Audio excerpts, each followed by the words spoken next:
Welcome to Agro Academy online learning platform, a credible, reliable and affordable learning space for agriculture aspirants. साथियों, ये हमारी सुंडा series की 10वीं क्लास है।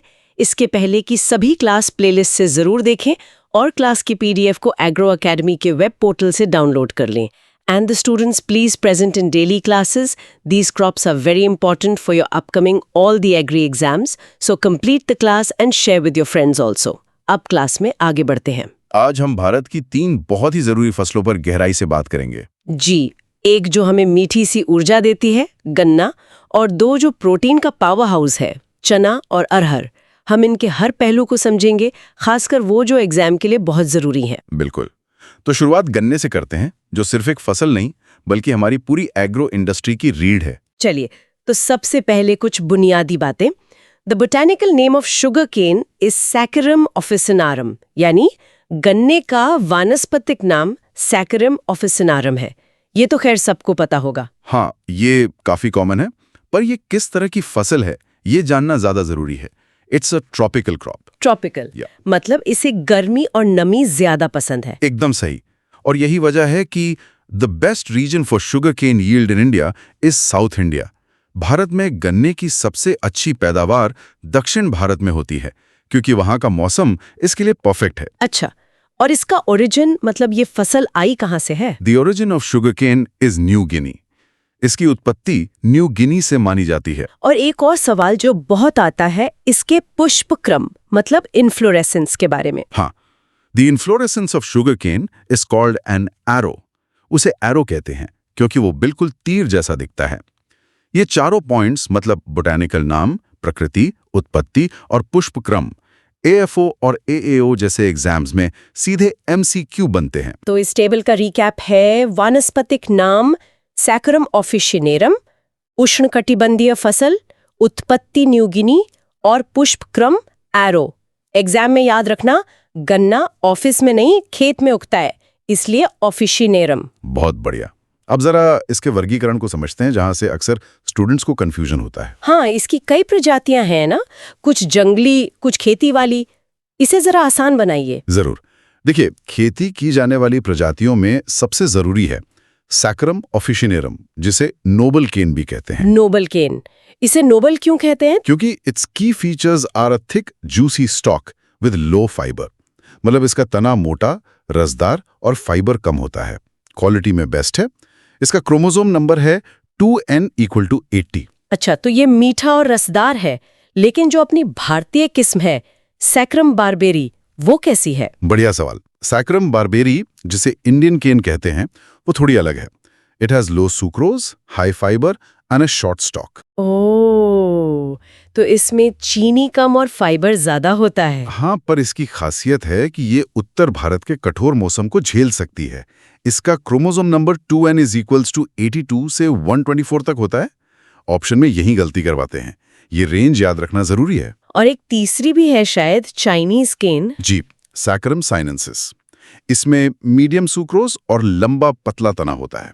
इसका क्रोमोसोम नंबर है 2n = 118. और जो जंगली प्रजातियां हैं, सैकरम स्पॉन्टेनियम और रोबस्टम, उनमें तो चीनी ना के बराबर होती है. तो इस टेबल का रिकैप: नोबल केन है ऑफिसिनारम, 2n = 80. इंडियन केन है बारबेरी, 2n = 82 to 124. और चाइनीज केन है साइनेंसे, 2n = 118. याद रखो, ऑफिस का नोबल आदमी, भारत का बर्बर और चीन का साइन. एकदम सही. अब आगे बढ़ते हैं एक बहुत ही प्रैक्टिकल टॉपिक पर, गन्ने की रोपाई. हाँ, एक बात जो मुझे हमेशा से जाननी थी कि गन्ने में बीज क्यों नहीं इस्तेमाल होते. The planting material is sets और सीड पीसेस. तो ये सेट्स क्या है? सही सवाल है. गन्ने के तने के टुकड़ों को ही सेट्स कहते हैं. And the best portion of cane for sett is the upper third portion of the cane. ऊपरी 1/3 हिस्सा. मुझे लगा निचला हिस्सा ज्यादा मोटा होता है तो वो बेहतर होगा. यही कॉमन मिस्टेक है. ऊपरी हिस्सा बेहतर इसलिए है due to its higher glucose content. ऊपरी हिस्से में ग्लूकोज की मात्रा ज्यादा होती है, जो अंकुरण के लिए तुरंत एनर्जी देता है. अच्छा, ये बात है. ये तो बहुत जरूरी कॉन्सेप्ट है. अब कुछ आंकड़े बताइए जो सीधे एग्जाम में आते हैं. 1 हेक्टेयर में कितने सेट्स लगते हैं? Recommended set number is 35,000 to 40,000 sets per hectare. 35 से 40 हजार। जी, और इसके लिए एनकेन required for this is 75 to 80 quintals, मतलब 75 से 80 क्विंटल गन्ना चाहिए। और हाँ, बीमारी से बचाने के लिए sett treatment is done with Agallol और एरिटान एट 0.5% कॉन्सेंट्रेशन। तो इस टेबल का रिकैप: रोपण सामग्री, सेट्स, सबसे अच्छा हिस्सा ऊपरी तेरा, 35-40 हजार सेट्स हेक्टेयर, और उपचार एगालॉल से। याद रखो, टॉप का माल, टॉप का अंकुरण। बिल्कुल। अब बात करते हैं रोपाई के समय की। इसमें एक बहुत खास टाइप की प्लांटिंग है। आप एडसाली प्लांटिंग की बात कर रहे हैं ना, महाराष्ट्र वाली? एकदम सही। पहले नॉर्मल देख लेते हैं। ऑटम प्लांटिंग अक्टूबर में, स्प्रिंग प्लांटिंग या एक्साली जनवरी फरवरी में, लेकिन सबसे खास है Adsali planting. It is done in June July in Maharashtra and the crop duration is 15 to 18 months। 15 से 18 महीने, ये तो बहुत लंबा समय है। हाँ, पर इसमें पैदावार भी सामान्य फसल से लगभग 1.5 गुना ज्यादा होती है। अच्छा, तब तो फायदे का सौदा है।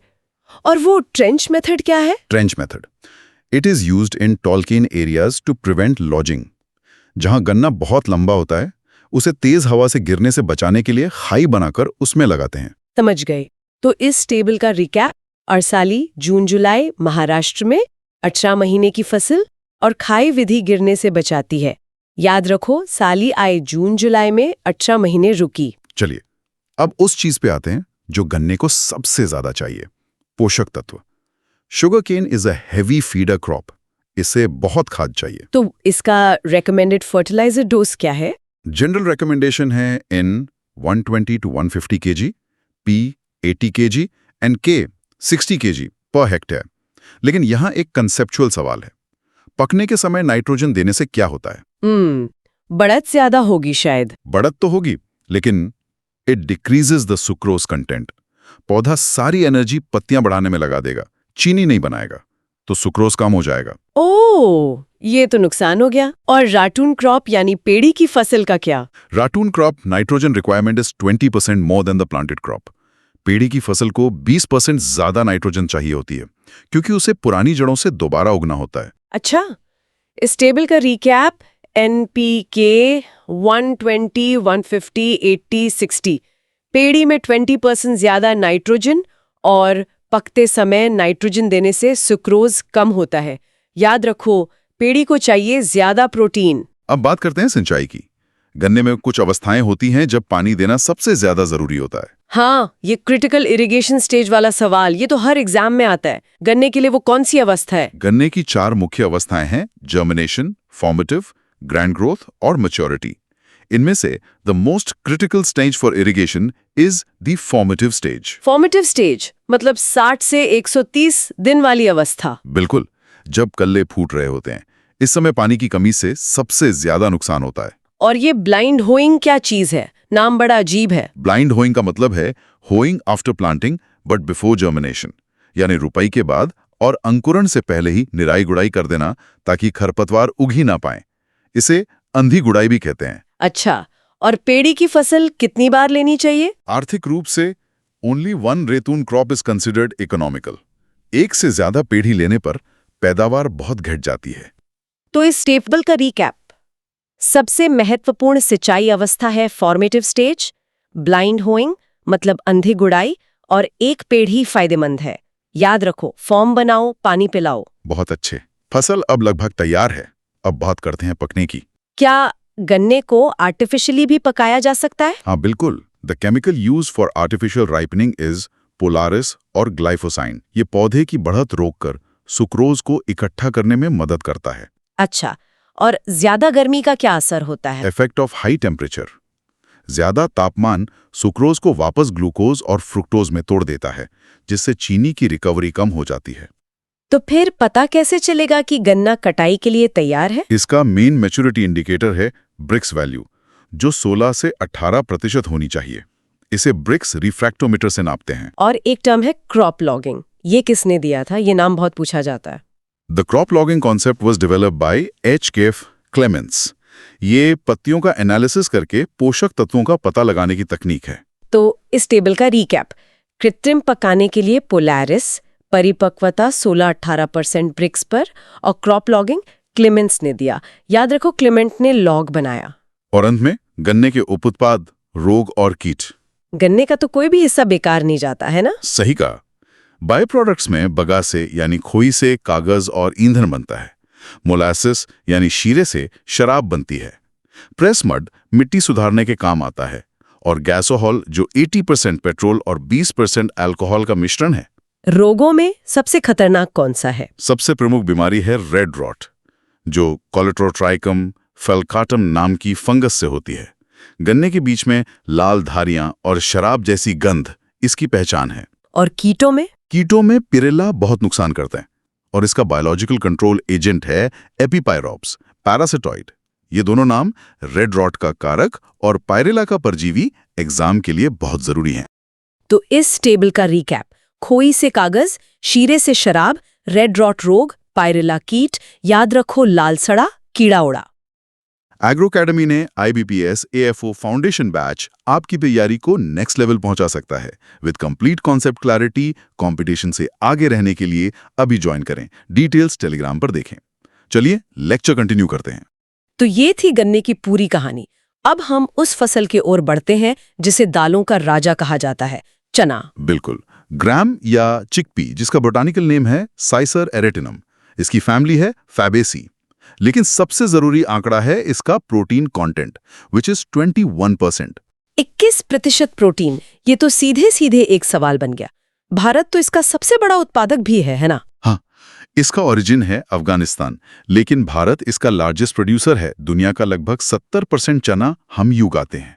इस टेबल का रिकैप: सिसर एरिटिनम 21% प्रोटीन, उत्पत्ति अफगानिस्तान और सबसे बड़ा उत्पादक भारत। याद रखो, चना देता है प्रोटीन 21। अब इसकी कुछ दिलचस्प वानस्पतिक विशेषताओं को देखते हैं। जैसे कि इसकी पत्तियों का खट्टा स्वाद। वो खट्टी क्यों होती है? The sour taste of leaves is due to malic acid and oxalic acid. मुख्य रूप से मैलिक एसिड के कारण। ये एक क्लासिक सवाल है। अच्छा, मैलिक एसिड। और इसका अंकुरण, जर्मिनेशन कैसा होता है? इसका germination type is hypogeal. Hypogeal मतलब अंकुरण के समय इसके बीज पत्र जमीन के नीचे ही रह जाते हैं और ये एक लॉन्ग डे प्लांट है। और चने के भी तो 2 प्रकार होते हैं, देसी और काबुली। उनमें क्या अंतर है? मुख्य अंतर है टेस्ट वेट में। देसी ग्राम का टेस्ट वेट 140-200 ग्राम होता है, जबकि काबुली ग्राम का टेस्ट वेट 340-375 ग्राम तक होता है। ओ, मतलब काबुली चने का दाना देसी से लगभग दुगना भारी होता है। बिल्कुल, इस वैल्यू को कंफ्यूज मत करना। काबुली चना भारी है, लेकिन पैदावार देसी की ज्यादा होती है। इस टेबल का रिकैप: हाइपोजियल अंकुरण, पत्तियां खट्टी मैलिक एसिड से, और काबुली का टेस्ट वेट देसी से ज्यादा। याद रखो, काबुल का चना भारी है। अब आते हैं इसकी खेती से जुड़ी एक बहुत ही महत्वपूर्ण प्रक्रिया पर। आप निपिंग या टॉपिंग की बात करें, ये क्या है और क्यों करते हैं? निपिंग और topping is the pruning of top branches at 50-60 DAS, यानी बुआई के 50-60 दिन बाद पौधे की ऊपरी शाखाओं को तोड़ देना। इससे क्या होता है? इससे पौधा नीचे से ज्यादा शाखाएं निकालता है। ज्यादा शाखाएं मतलब ज्यादा फूल, और ज्यादा फलियां मतलब पैदावार बढ़ जाती है। अच्छा, तो क्या इसके लिए कोई केमिकल भी है? हाँ, the chemical used is TIBA at 75 ppm। ये पूरा सेट एक सवाल बनता है। निपिंग क्या है, कब करते हैं और कौन सा केमिकल यूज होता है? और सिंचाई के लिए सबसे जरूरी अवस्था? मोस्ट क्रिटिकल स्टेजेस हैं pre flowering and pod formation, यानी फूल आने से ठीक पहले और फली बनते समय। ठीक है, इस टेबल का रिकैप: बुवाई अक्टूबर में, सिंचाई फूल आने से पहले, और निपिंग 50-60 दिन पर TIB से। याद रखो, टॉप काटो, ब्रांच बढ़ाओ। चलिए अब आज की आखिरी फसल पर चलते हैं, जो दालों में एक और महारथी है, अरहर। अरहर, जिसे तूर या रेड ग्राम भी कहते हैं। बोटैनिकल नेम है कैजुनस कजान। इसकी सबसे बड़ी खासियत क्या है? इसकी सबसे बड़ी खासियत है it's highest drought tolerance among all pulses. ये सभी दालों में सबसे ज्यादा सूखा सहन कर सकती है। अच्छा, तभी इसे कम पानी वाले इलाकों में उगाते हैं। और चने से ये एक और मामले में अलग है ना? हाँ, चना एक लॉन्ग डे प्लांट है, जबकि अरहर एक शॉर्ट डे प्लांट है। इसे फूल आने के लिए छोटे दिनों की जरूरत होती है। इसका जर्मिनेशन भी चने की तरह हाइपोजियल होता है। तो इस टेबल का रिकैप: कैजुनस कजान सबसे ज्यादा सूखा सहनशील और शॉर्ट डे प्लांट। याद रखो, अरहर को गर्मी पसंद है, दिन छोटे। अब आखिर में इसकी किस्में और एक बहुत ही महत्वपूर्ण बीमारी देख लेते हैं। किस्मों में मैंने एक हाइब्रिड का नाम सुना है जो बहुत मशहूर है। आप बात कर रहे हैं ICP-H8 की। It was the first hybrid of pigeon P developed by ICRISCT। ये अरहर का पहला हाइब्रिड था जिसे ICRISCT ने बनाया था। और इसकी सबसे खतरनाक बीमारी कौन सी है? The most important disease is sterility mosaic. ये एक वायरल बीमारी है, पर सबसे जरूरी है इसका वाहक मतलब वेक्टर। इसे फैलाता कौन है? It is spread by the eriophyid mite. Exam में यही पूछा जाता है। बीमारी वायरस से होती है पर उसे फैलाता है एरियोफिड माइट। ये तो बहुत जरूरी पॉइंट है। बिल्कुल। और इसका सीड राइट चने की तुलना में बहुत कम है, सिर्फ 12-15 kg, क्योंकि इसका पौधा काफी बड़ा होता है। इस टेबल का रिकैप: अरहर उत्तर में, तूर दक्षिण में, पहली हाइब्रिड ICP-H8 और मुख्य रोग स्टेरिलिटी मोज़ेक जिसे माइट फैलाता है। याद रखो 8वां हाइब्रिड ICRI-SAT का। बहुत बढ़िया। हमने तीनों फसलों के सबसे महत्वपूर्ण बिंदुओं को कवर कर लिया है। अब एक फाइनल क्विक रिवीजन हो जाए। चलिए सारे इंपॉर्टेंट न्यूमेरिकल वैल्यूज का क्विक रिवीजन करते हैं। गन्ना नोबल केन क्रोमोसोम 2n = 80। गन्ना सेट्स प्रति हेक्टेयर 35,000 40,000। अड़साली गन्ना अवधि 15-18 महीने। गन्ना NPK डोज 120 150 80 60 kgh। पेड़ी फसल में नाइट्रोजन 20% ज्यादा। गन्ना परिपक्वता BRICS 16-18%। Gasohol 80% petrol plus 20% alcohol. चना प्रोटीन 21%। देसी चना टेस्ट वेट 140-200 ग्राम। काबुली चना टेस्ट वेट 340-375 ग्राम। चना बीज दर 80-100 kgh और अरहर बीज दर 12-15 kgh। बहुत अच्छे। और अब सबसे ज्यादा रिपीट होने वाले हाई प्रायोरिटी वैल्यूज, ये तो बिल्कुल रट लेने हैं। गन्ने की सबसे महत्वपूर्ण सिंचाई अवस्था फॉर्मेटिव स्टेज। अड़साली गन्ने की खेती महाराष्ट्र। अरहर का पहला हाइब्रिड ICP-H8। चने की पत्तियों का खट्टापन मैलिक एसिड। चने में निपिंग टॉपिंग का समय 50-60 DAS। ककारक कोलोकोट्रैकेकम फाल्केटम और दालों में सबसे ज्यादा सूखा सहनशील फसल अरहर। ये तथ्य लगभग हर कृषि परीक्षा में आते ही हैं। क्लास PDF रिवाइज करें और ऑडियो रिप्ले करें फॉर रिटेंशन। अगर आपको ये क्लास पसंद आई हो तो कमेंट में अपनी प्रतिक्रिया जरूर बताएं। NR सोना बुक्स का कंप्लीट रिवीजन हम डेली साथ में करेंगे, तो चैनल को सब्सक्राइब करना ना भूलें। Keep revising. मिलते हैं अगली क्लास में। All the best for your preparation. Thank you.